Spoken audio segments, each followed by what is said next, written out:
Chapter 11, Habeas Corpus.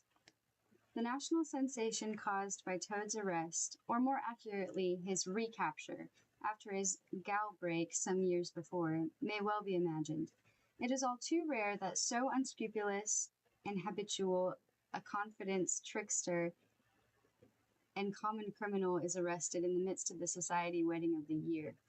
The photographer was able to retire immediately upon the proceeds earned from the Oh my gosh, I'm sorry. That's fun. The photographer was able to retire immediately upon the proceeds earned from the photographs he had taken of Toad the Terrible, cavorting between the innocent bride and groom and showing off his right profile. The photographer's assistant needed to be assistant no more, for his career as photographer to nobility was established at a stroke. The arresting officers were immediately commended for their courage and bravery in confronting so desperate a criminal and promoted deputy commissioners to a man. The footmen all found employment as butlers in establishments as widely spread as China, Italy, and the United States of America.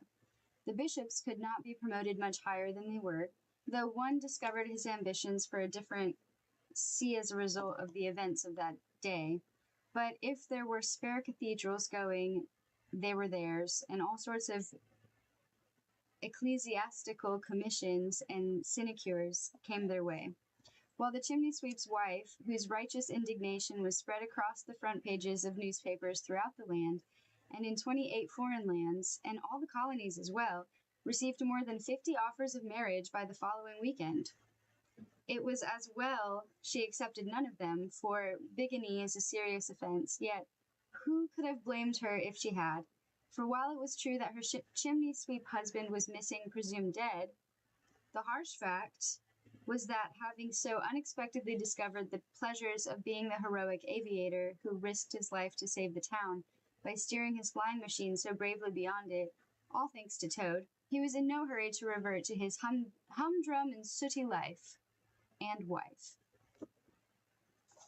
But of all this, sorry, she's so loyal to him. What the heck? But of all this, poor Toad knew nothing. Recaptured and confined as he now was, he had no access to news or friends or help. Villains such as he, whose heart seemed stained more than that of any criminal in living memory, must be put away and utterly forgotten. But, he faltered some weeks later to the only one he might call friend, his gaoler, a talkative but pessimistic man. Won't they at least try me? Won't they give me a chance? I can explain everything. They would try you if they could, but they can't. For they say there aren't any laws big enough, and wide enough, and terrible enough to try you by, said this cheerful friend. It's a poor lookout for you, Mr. Toad.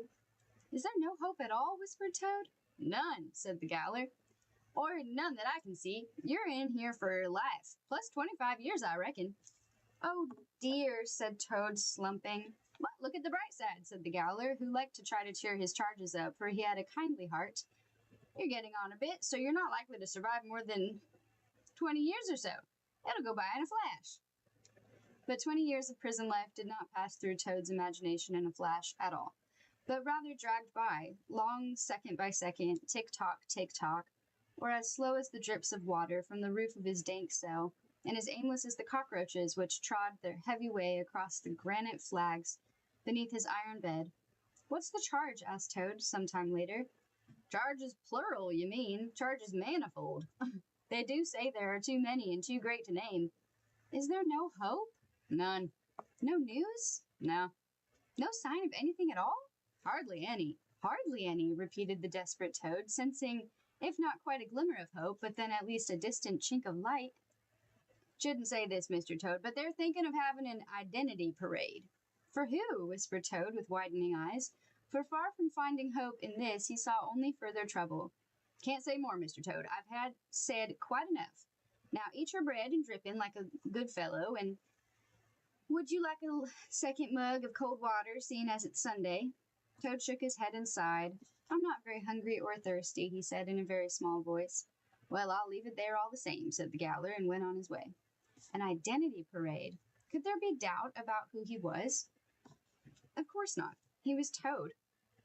The reprehensible escapee Toad. They knew that. No, the only possibility was very grim indeed.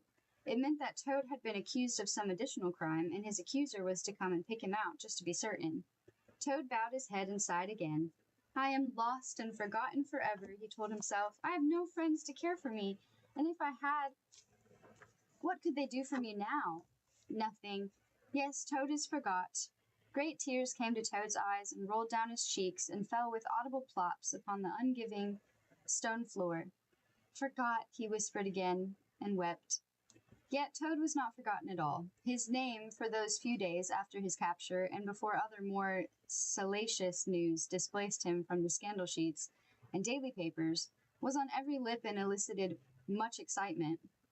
More than that, so serious were the implications of his suspected crimes considered to be, so profound the possible threat to society, so very grave the threat to national security if such a trend continued, that questions were asked not only in Parliament and Privy Council, but in the Mansion House and in the Royal Courts of Justice, too, all of which meant that the matter of the infamous Mr. Toad attracted the attentions not just of the popular press, but also of the Times, in which it was granted a single paragraph of type somewhere below the agricultural news.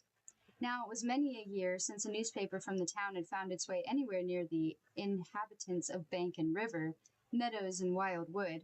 Indeed, the only newspaper most had ever seen, and those were the rare and lucky ones who had at some time in their lives won the confidence of the Badger sufficiently to catch a glimpse of a copy he had framed on his wall, was that which carried the report of the Jubilee, which was back in his great-grandfather's time. But somehow, some weeks after Toad's incarceration, a copy of the Times, or rather that fell paragraph of print concerning Toad, found its way to the Badger, who, having read it, summoned the Mole and the Rat forthwith. My friends, he said gravely, I have bad news. It is Toad, said the Mole, spontaneous tears coming to his eyes, as he saw the Badger raise the newspaper up to read aloud from it. Just as I said on the way here. He addressed this to the Water Rat, who sighed and said, I fear it must be. And they both sat down disconsolately. It is indeed, said the Badger, not quite sensitive to his friend's assumptions and distress. It certainly is. Read it, said the practical Rat. I was about to, said the Badger. What he read out was printed under the forbidden headline, Toad Arrested, which was followed by a second headline, Full Charges to be Brought When All His Crimes Are Known.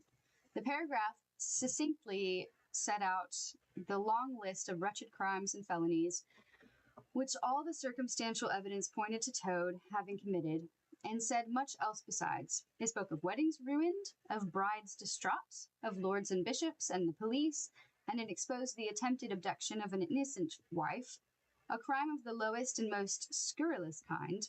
It left no doubt that Toad was guilty, very guilty indeed, and the only question remaining was how exemplary and how savage must his sentencing be. What does it mean? Asked the Mole, who did not understand at all. It means that Toad's got himself in a mess again, said the Rat reasonably, but at least he hasn't passed away as we feared more.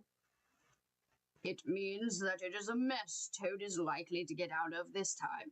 Oh, Toad is unlikely to get out of this time, added the Badger. Is there nothing we can do?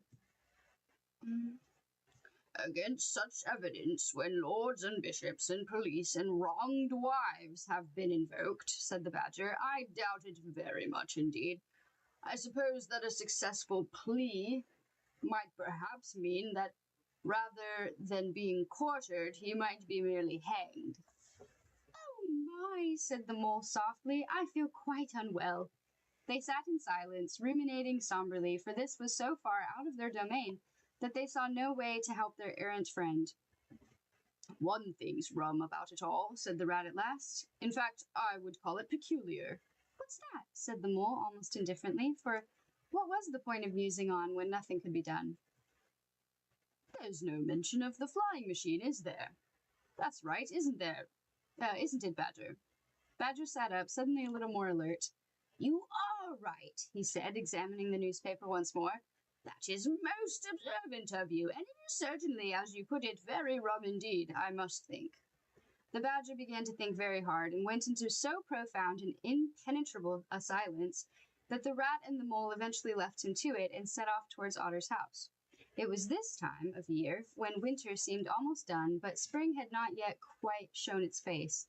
Snowdrops and the catkins of alder are all very well, and certainly signal the stirring of something or other, but what animals like the rat and the mole really want to see and feel is bright, warm sunshine on the budding branches, and what they yearn to hear and smell is the rushing song of the smaller birds busy about their broods, and the first balmy scents of the bluebells through the wood, and the violet on the banks.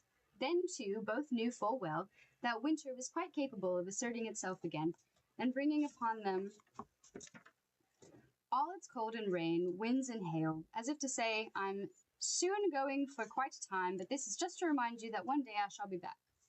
Ratty, said the mole, as they drew near the otter's place, do you think there's any hope at all for Toad?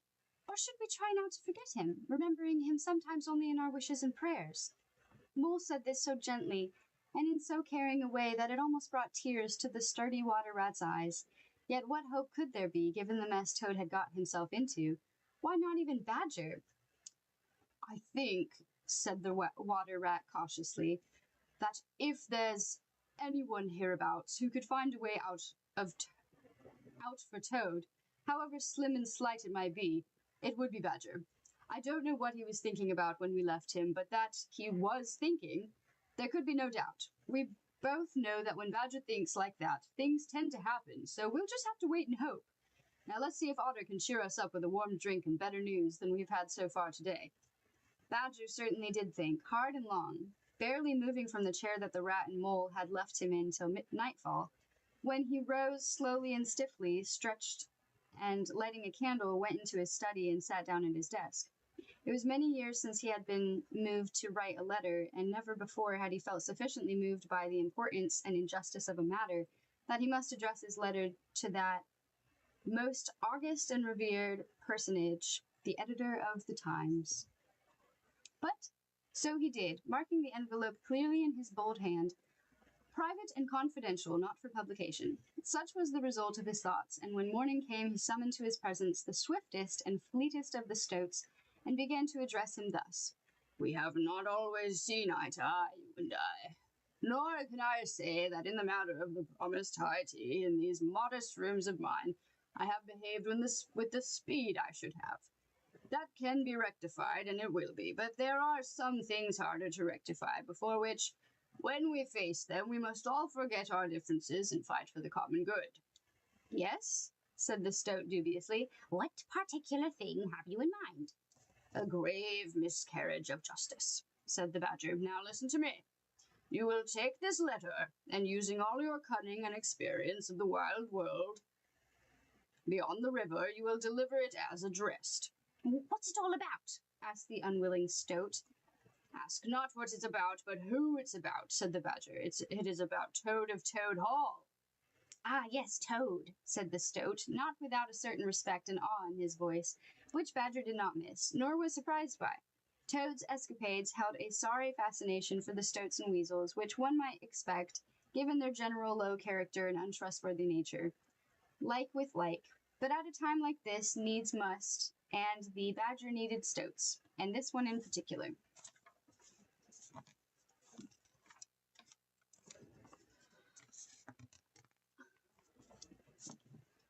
Will I, too, get an invitation to this tea you're having? He asked. The badger smiled slightly and reached behind him to his mantelpiece, from where he took down a stack of elaborately printed cards, on which in the most scrolly and embossed of lettering shone and shimmered the word invitation. One of these shall be yours, said the badger, if you take this letter and deliver it as I ask. The stoat's eyes glittered and glistened with social greed and expectation. Personally inscribed by me with your own name, added the badger. And shall I be sitting on your right-hand side? Asked the stoat in a soft, insinuating voice. Badger blinked at the boldness of it, bit back the words he might normally have spoken, and said with some effort, You shall. The stoat did no more than sigh, and reached forward to take the letter before he turned and was off on his mission. I can do no more, whispered the badger to himself, shaking his head sadly, for he cherished little hope that his words would hold much sway in the offices and corridors of the most influential in the land. We can only hope. Hope was very far from Toad's mind some days later, when the heavy door of his cell was heaved open, and his gaoler, along with 3 of his largest colleagues, strode in. They chained and manacled their dangerous charge once more, leaving him only sufficient movement to shamble and struggle along the ancient passageways of his place of confinement, and then up its endless stone steps and stairways, which he saw now were worn and slippery with the downward passage of so many long-forgotten criminals.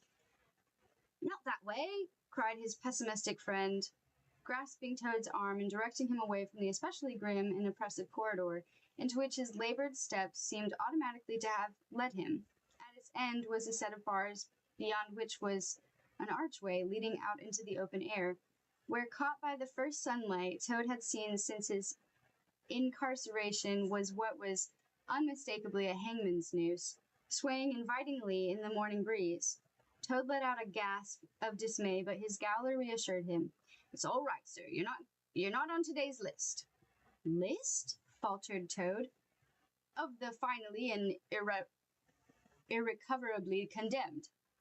Where am I being taken? Gasped Toad, sweat breaking out on his brow. To your preliminary and final hearing, said the gaoler, urging him on up a last few steps. Preliminary and final? Isn't there a court of appeal? Asked Toad. That's been and gone in your case, sir. The court you're going to is as final as they come.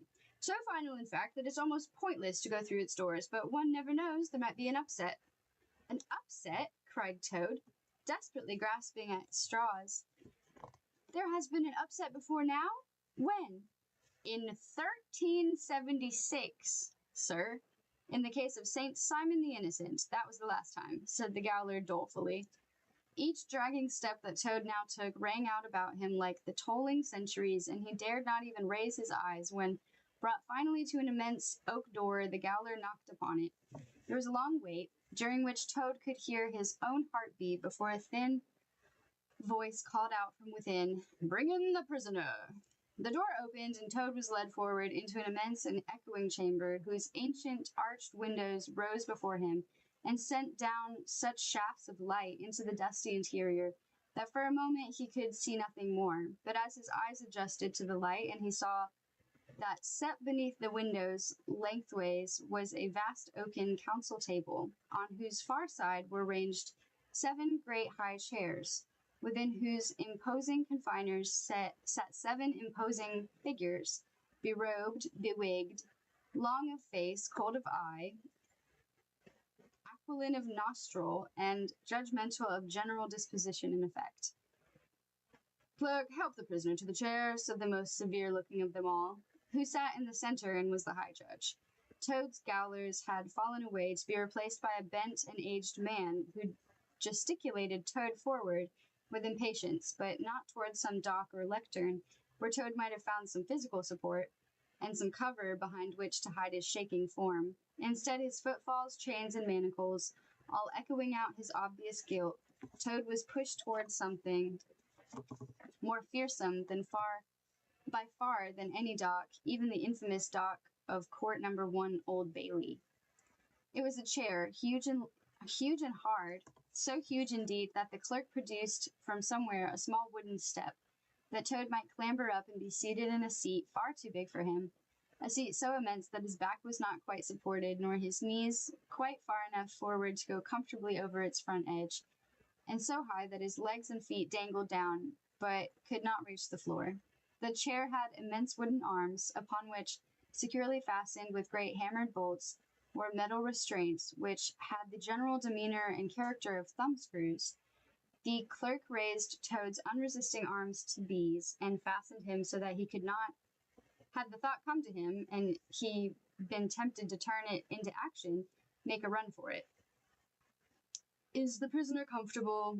Asked the high judge. As much as he's likely to be, said the clerk. Are you? Asked the high judge. Yes, said Toad hoarsely, faintly hoping that if he was polite and agreeable, his punishment might be a little swifter and a little less harsh. We know each other, do we not? Said the judge. Toad squinted through the dusty beams of light and saw that they did indeed. This was the judge who had been at his lordship's house when Toad was there, the same judge who had once, as a mere chairman of magistrates, sentenced him so severely for a trifling offence. Toad's head swam with despair as he saw he could expect no mercy here. Do we not? Pressed the judge. We do, whispered Toad forlornly. You are then Mr. Toad of Toad Hall, the judge said with resignation. Yes, bleated Toad, for it was no use lying. The infamous Toad of Toad Hall? I suppose so, said Toad. Not a good beginning, said a different judge. Oh. Not a good beginning, said a different judge. Not good at all. He only supposes so. I am, then, said Toad very, very politely.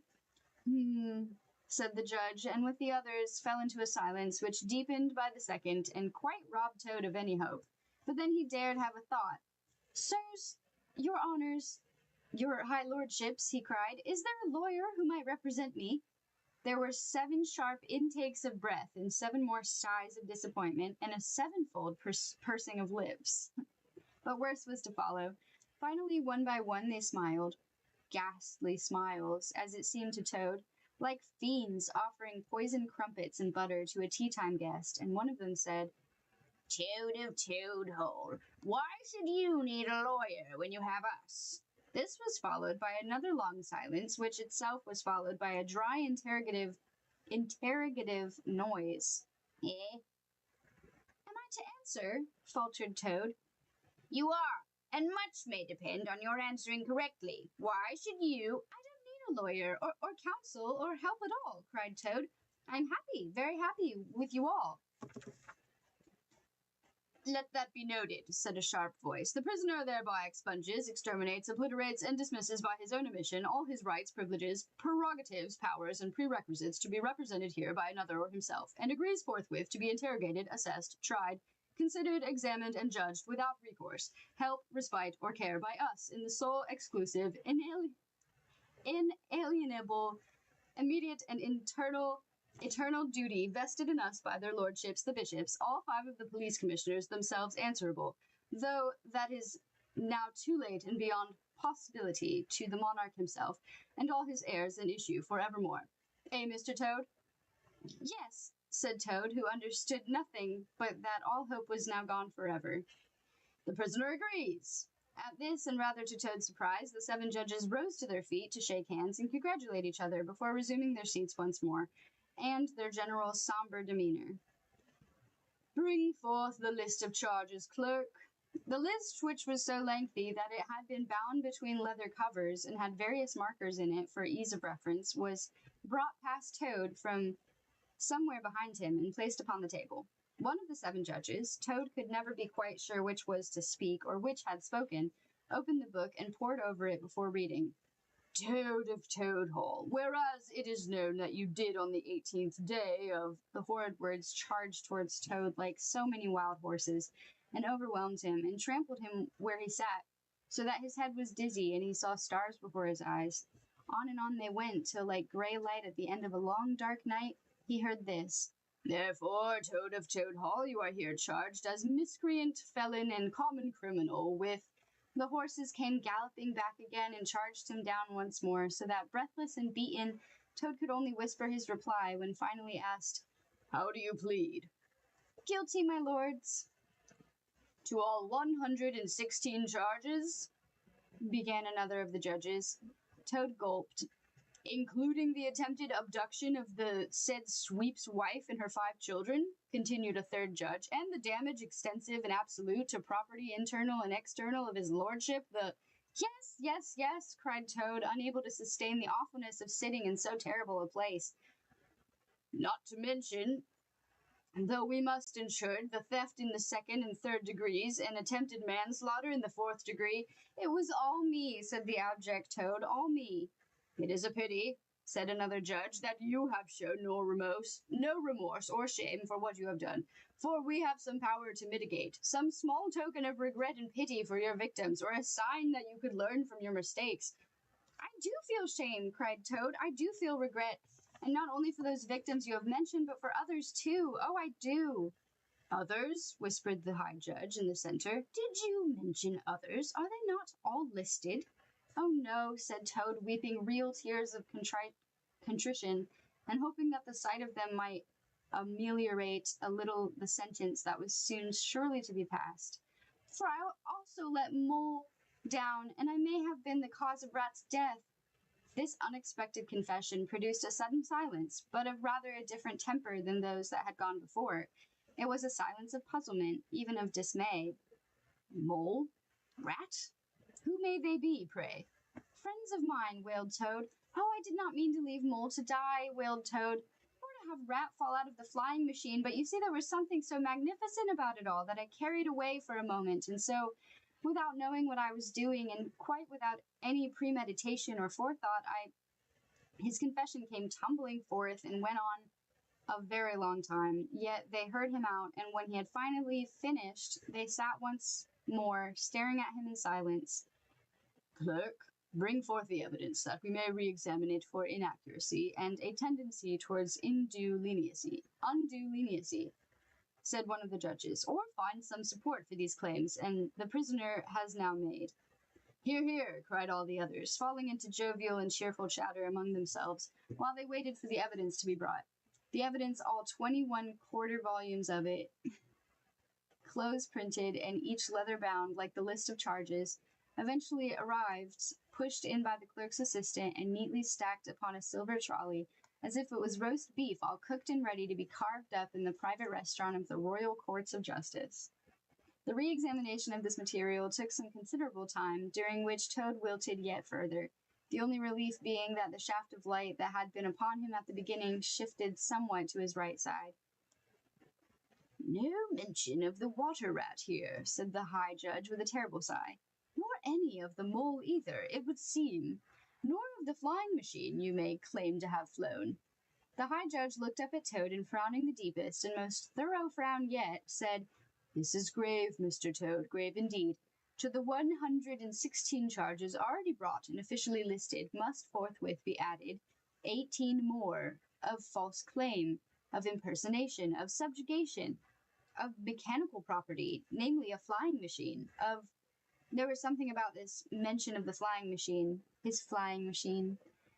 his beautiful bright red and glorious flying machine, that stirred in Toad's breast some last faint spark of rebellion, for if he had understood all right, they were daring to suggest. But he began in protest. But, thundered the judge.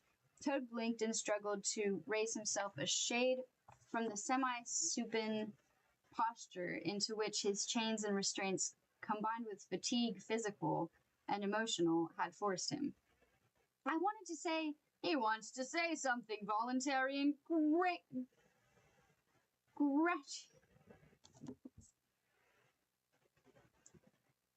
gratuitous, cried the judges in court. Toad looked at them and continued, quietly, it is true, yet with a growing resolve and spirit which would not now be stopped.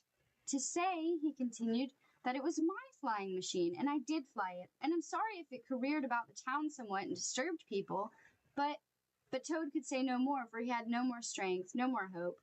Two great tears coursed down his cheeks. They could take his liberty, his life even, but they should not take away his memories of that great and glorious flight, a memory that was all he had to sustain himself in the hard times to come, whether through the long years of incarceration, if that were to be his fate, or in those final moments when they took him down that cold passageway that led to his last moment in the sun and the hangman's noose. But then when he had done, there came into the dusty and disbelieving silence that followed his final faltering claim, or denial, as no doubt they saw it, a new sound. The clerk coughed. He went, then again.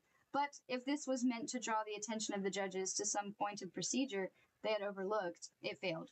For with a suddenness that took even the now passive and resigned Toad by surprise, and caused him to start up, the High Judge declaimed the following.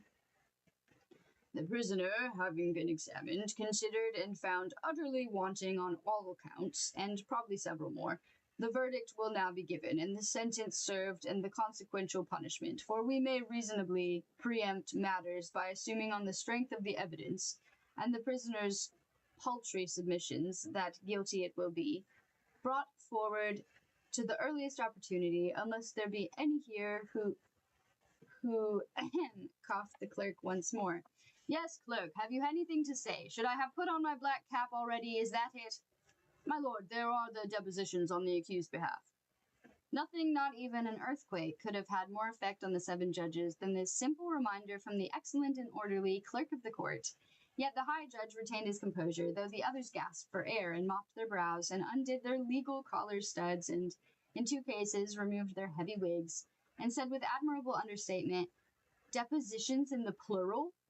3, my lord, or rather, as I am given to understand, 2 associated pleas on the accused's behalf, and a query concerning his identity. Are they ready? And bound in leather, your lordship.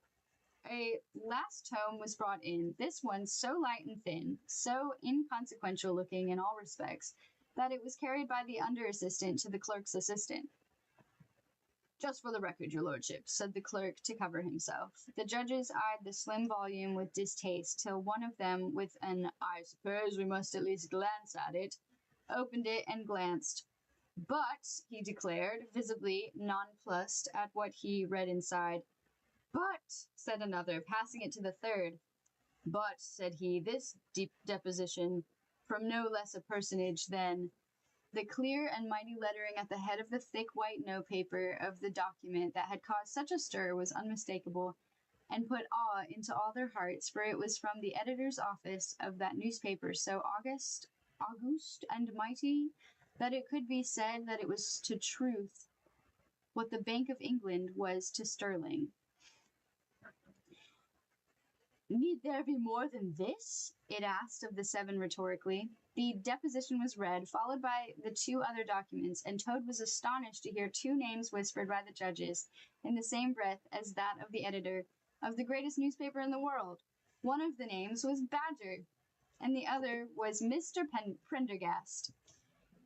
Impressive indeed, muttered the high judge. Things are beginning to look good, whispered the clerk into Toad's astonished ear, and there could be a turn-up.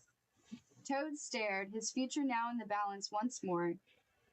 It comes down to the issue of identity, then, said the high judge finally, though he is not Toad and therefore guilty. Though is he not Toad and therefore guilty? Has he not said as much? Ahem. Yes, clerk, speak if you will. The last document by the aforesaid Prendergast is ill-writ, but it does say, if I may paraphrase for your lordships, that the accused is more than a toad. He is more even than a pilot. He is the pilot. He is... 7 pairs of beady eyes examined the last named document once more. 7 pairs of lips pursed, 7 pairs of brows knitted, 7 pairs of eyes narrowed, and having read whatever it was that was ill-writ, looked up and gazed on Toad. Is this witness Prendergast to hand, and ready to identify the prisoner? He is, my lord. He awaits your order. Well, then, said the high judge, almost indifferently, our hands are tied, and sentencing cannot and should not commence till this matter is cleared up. But then, if the accused proves to be the Toad we think him to be, well, that will, as it were, put the seal on his fate. Will it not, clerk? Yes, my lord, I think it will. Bemused and bewildered, and yet caught once more upon the carousel of hope, Toad was unshackled and made free, his body given up to the 4 gaolers who had brought him there and dragged off. It's to be a parade, then, like I said the gaoler. Couldn't they have done it before? Asked Toad. Due process, Mr. Toad, due process, said his friend, as if that explained all. Toad was taken down some steps and up some steps, and round one corner and back round another, and then along and down and up and between, each step of the way involving the opening and closing of gates and barred doors, till he was ushered forth into a courtyard. Stand in the line, he was harshly told. The line was of 11 other brutal, hardened, desperate criminals much like himself, except that all were much bigger of leg, arm, back, and foot than Toad, though their heads were not so swollen as his. He did his best, which was not much, to raise himself up, to puff himself up, and to generally make himself look as much like them as he could, for plainly it would be better not to stand out. He feared that if he was identified, he was done for. Then another door opened, and in came two policemen, accompanying a tall man in a morning coat. The butler Toad had not only duped, but endeavored to bribe. Whatever hope Toad had dared harbor was gone in that moment. "Have pity on me," he cried in despair. "Prisoners, be silent." "Do not choose me," cried Toad in a very veil of self-pity and terror, falling to his knees and grasping his hands together as if in prayer. "I never meant it. I got carried away." "Sir," said one of the policemen to the butler, "is there anyone present whom you recognize? You need say nothing. Merely raise your hand and point. Take as much time as you wish." Slowly, the butler's hand came up. Slowly, his forefinger was extended, and slowly and unerringly it pointed at Toad. "Oh!" cried Toad, swaying in his distress and swooning into the arms of the brutal felon who stood next to him. Toad awoke in the loathsome chair once more, but this time he was not manacled, chained, or restrained, and someone had thoughtfully placed a cushion or two under him and behind his back. "To help me face the worst," he thought.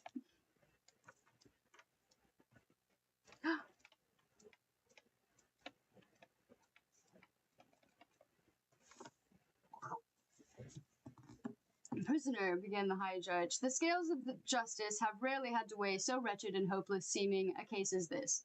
Where do we begin when so many laws have been broken, when so many precedents for wrongdoing and malfeasance set?" First, he droned on, so long that Toad grew weary, and could not even react when finally he said, "For which the sentence is, in each case, that you be taken from here to a place of execution, and there—" But Toad no longer cared. He now believed, a lost cause. His life was run, his time nearly over. He would, but on the other side, upon the other scale, as it were, we must put the fact indubitable in the face of the evidence of a witness, so full of sobriety as his high lordship's butler, that this extraordinary Toad, this master criminal, was also the hero of that flight, upon which the fate of thousands was to turn. Toad's ears pricked up. Alone, ailing, with nothing but his own courage and intelligence to rely on, faced by a choice of his own life or others, he wrestled with that flying machine and succeeded. We may say triumphed, where all others would surely have failed, leaping from it only when he was sure others were safe and no damage would be caused. Toad sat up enthralled. He who is a hero, yet made no claim to be one. Modest, retiring, risking his life a second time, and a third, and a fourth, he sought to escape public notice by a series of brave escapes and stratagems, the like of which we have rarely seen. Then, when this brave hero was brought before us here, did he lose his composure? Did he strive to wiggle free and escape in body, spirit, or intellect? He did not. He successfully pretended to be the part of vile criminal and felon." "Yes," cried Toad truthfully. "But friends who knew him well came forward and pleaded for him, knowing he was too good and honorable to plead for himself. Of the editor of the august organ, whose letter we have seen, we shall say no more. That great citizen demands a veil of secrecy, and we shall respect it. And we need not ask from what source of truth and rectitude he first heard of Mr. Toad's connection with flying, and so pursued the inquiries whose happy outcome we now know. Yet, since crimes have been committed, the law of the land demands a surety in such a case as this, and by good fortune we have it on the good name of the wise and retiring Badger. Than whom we understand there is none to be held in greater respect. That detail satisfied, we can rest assured that Toad will return to a good home.